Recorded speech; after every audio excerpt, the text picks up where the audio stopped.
Trabajo final, de Historia de la Arquitectura 3. Ópera de Garnier y la arquitectura ecléctica francesa. Charles Garnier, nacido en noviembre de 1825, fue un arquitecto francés del siglo XIX. En 1842 entró a la École des Beaux-Arts de París, donde en 1848 ganaría el prestigioso Grand Prix de Roma. Tras acabar sus estudios de arquitectura, viajó por Italia, Grecia y Turquía.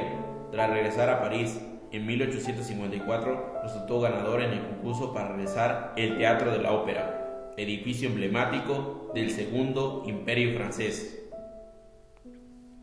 Su arquitectura inicial, rica en decoración y colorido, fue conocido como estilo Napoleón III, y viene a ser un estilo neobarroco grandilocuente y muy ornamentado.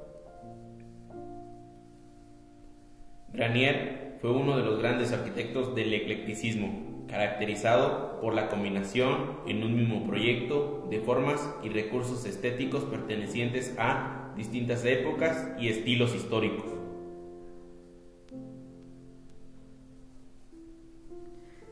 La Ópera Garnier, también conocida como Palacio Garnier u Ópera de París, es uno de los edificios más característicos del noveno distrito de París y el paisaje urbano de la capital francesa.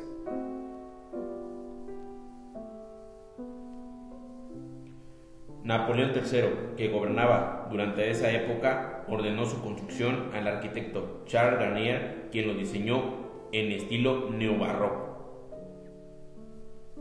Garnier consigue un armónico conjunto mediante el uso de todos los elementos ornamentales del barroco y del Renacimiento, como los frontones curvos, las esculturas, los frescos y los mármoles del interior. En un solar romboidal, la planta se resuelve con maestría mediante una organización basada en dos ejes ortogonales en las direcciones de las diagonales del polígono. Crea tres fachadas de acceso para espectadores, la principal en el eje longitudinal y las otras dos en el eje transversal.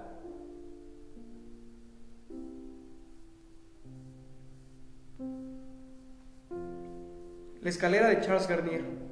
Se prestó especial atención a la luz, puesto que la gran escalera se diseñó como si se tratara de una sala de teatro. Así pues, desde los balcones diseminados por todos los pisos, los espectadores podían observarse y disfrutar de un agradable pasatiempo antes de la función. Los escalones de la gran escalera, que van de cóncavo a convexo, están hechos de mármol blanco, Cerveza, Italia, y solo uno de ellos es recto.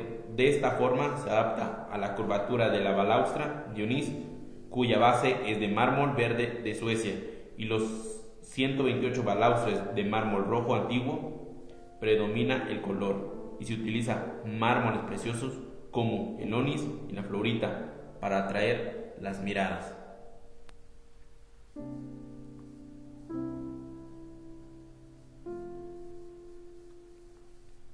Entre sus obras más importantes se encuentra el Casino de Montecarlo, que es uno de los atractivos turísticos más notables del Principado Mónaco.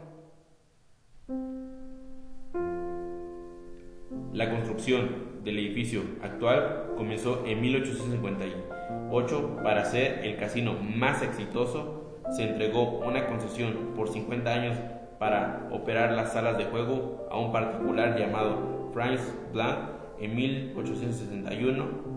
En 1910 el edificio fue ampliado con un teatro. Dentro de la arquitectura se puede ver claramente que pertenece al estilo Beaux-Arts, un estilo imperial relacionado con Garnier, parecido al de la Ópera de París.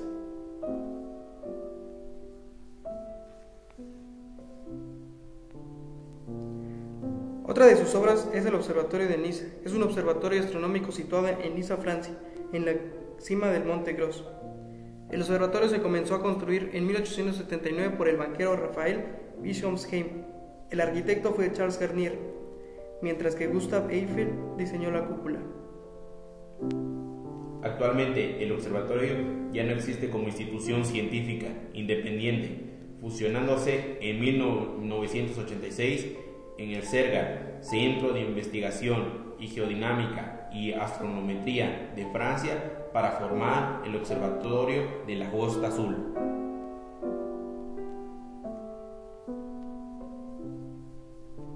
El eclecticismo.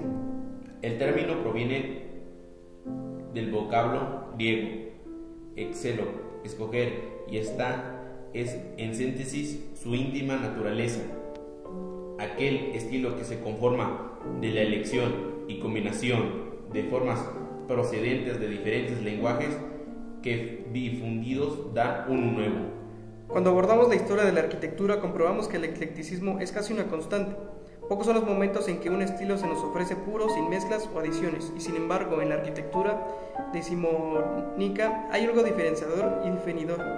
Hay una voluntad estilística que conscientemente busca un nuevo lenguaje a través de estas formas que no son originales.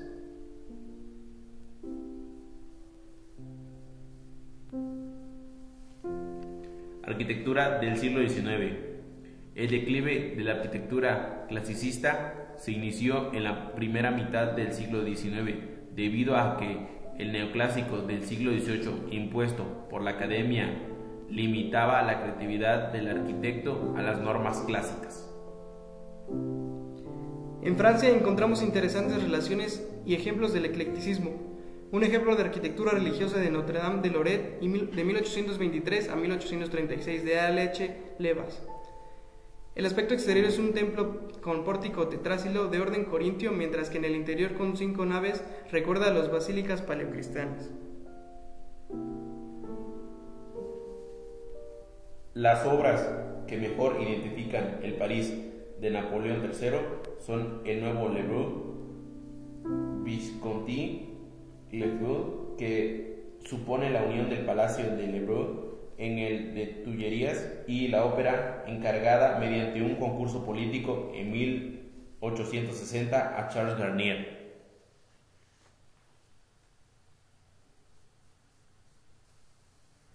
La arquitectura durante el periodo previo a la Revolución Mexicana estuvo marcada por el llamado estilo ecléctico, como se puede ver en edificios como el Palacio Nacional de Bellas Artes, en la capital del país, y el Templo Expiatorio en la ciudad.